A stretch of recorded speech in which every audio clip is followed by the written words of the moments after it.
Good evening, YouTube. So, while I was out today, saw the breaking news via the Tim Pool video, and then looked into it tonight. I guess somebody went on a rampage in New York. Wanted to say something before bed about it because you know what we're gonna hear? We're gonna hear all sorts more calls for gun control, just like we did in California when they ended up with already illegal stolen guns, and one of which was modified to be fully automatic, which was already illegal by federal law. Has been illegal since 1984 completely, unless you get some really special licensing and pay a lot of money for the weapon. And we know there's going to be a bunch of people crying for gun control, and then Biden administration has released is pushing for rules or has released rules on 80% lower receivers for AR-15s and making your own guns. Worried about ghost guns. So we already know that all those are going on. I am going to do some very 2A relevant, Second Amendment relevant videos. A friend of mine inspired me to do one that I will make into a playlist of, yes, Democrats are coming for your guns, but we have to ask, when it comes to New York today, and even this in what happened in California, what law that doesn't exist now would have changed it? And pretty much New York and California have like the gun controllers' wish list other than an outright ban. Maybe that's their intent.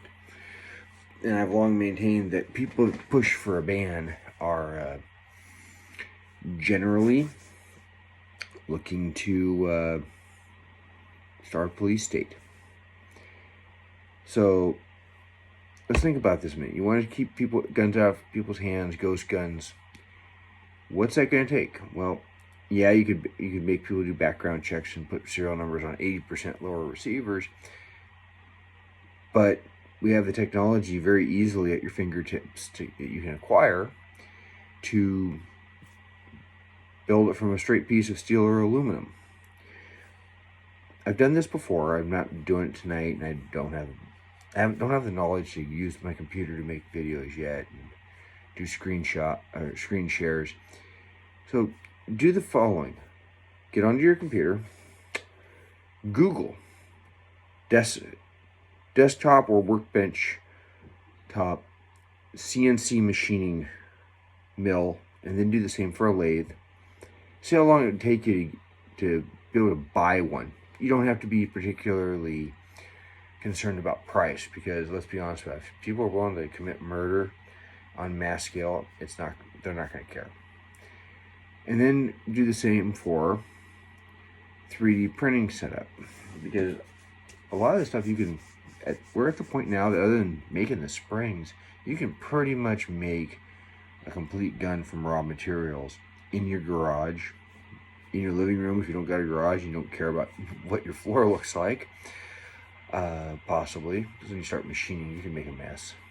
From my limited experience with it, going back into a machining unit in high school. So you can get pretty messy quick, but you can turn out that gun, whether it's supposed to be legal or not, may or may not be high quality. And if you have the knowledge, it's not going to be hard to even modify certain designs to fully automatic. And knowledge, of course, isn't illegal by itself. And then I want you to Google AR-15 lower receiver machining instructions. When the last time I did that, I very easily found a site that had the lower receiver, the upper receiver, and had other models. I know there was a 1911 frame. And those are all the pieces with the serial number. So essentially, we're to the point now where a 12-year-old could almost, if they could come up with the equipment, build their own gun. There is no gun control that is effective against people determined to commit mass murder. And I was going to do the original version of this little sit down and just say a few thoughts on where this goes politically.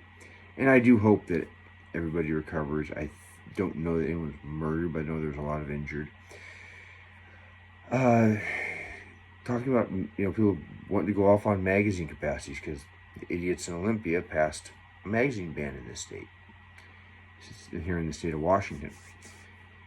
There's a video online. You can just Google, search on YouTube, sheriff tests whether there's, I think it was sheriff demonstrates magazine limit absurdity or something like that. But you find this sheriff at a gravel pit they demonstrate a larger magazine and progressively smaller sets, and then they said got down to about 6 rounds, and then he said we're going to test it by having the person fire 7 rounds, which is a standard 1911, which is a common for you anti-gun people or people that don't know about guns, is still a very common weapon and a very old weapon because it's been around for over a century.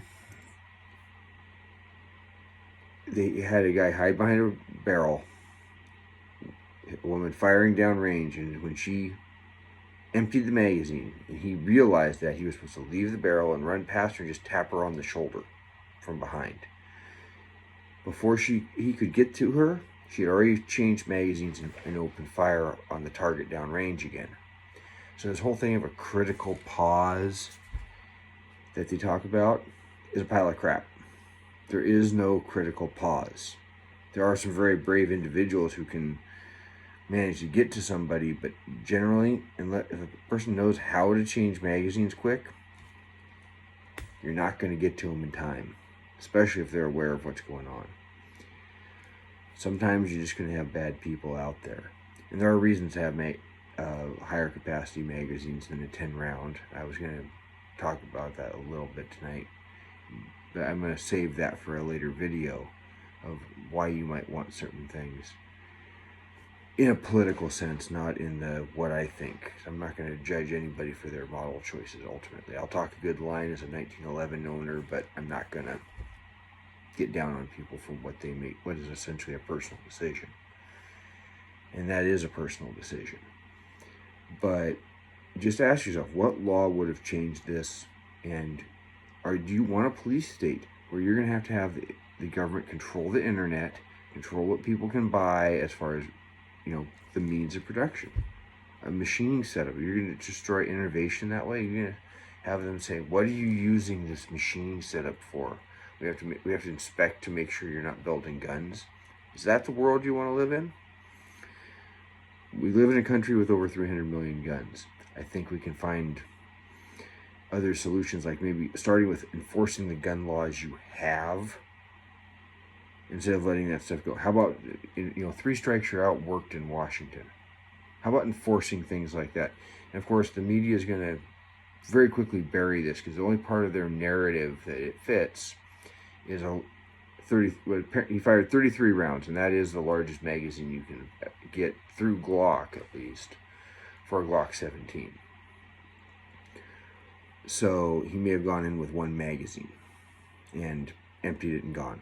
And again, could that have been affected? Well, let's think about this. In 2004, the Virginia Tech shooting, the guy shot the campus up and definitely killed quite a few people.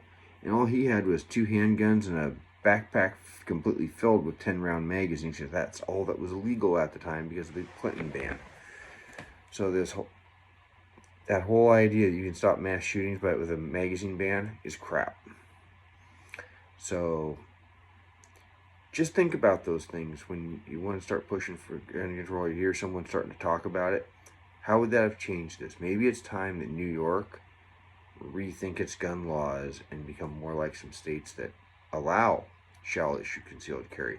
They might be forced into shall issue anyway by the Supreme Court in the case the court is currently deliberating on.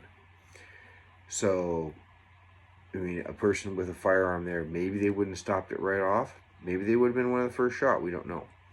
But, the alleged, or the person of interest, I thought maybe we're too early for alleged shooter. He's not the straight white Christian male right winger. He's not white. and he is the person of interest. So they could be looking for the wrong guy. It's entirely possible. But the guy that they're looking for was putting up some very hateful stuff online, and was a security concern of some sort for the mayor, or the mayor had been increasing security. I didn't get to read all of the articles, but this is something to consider. Is there a media narrative that it wasn't an AR-15, so they can't use that as a way of pushing for it? For bans on AR-15s, it was a handgun, which is what is used in most murders in this country, in most gun murders. So, just some things to think about, because by the time anyone sees this, it's going to be morning. So, I'm going to be going to bed here before too long. But by the time you see this, have a good morning, have a good day, and think about what I had to say there. Could you really have stopped this with more laws? Because you couldn't have.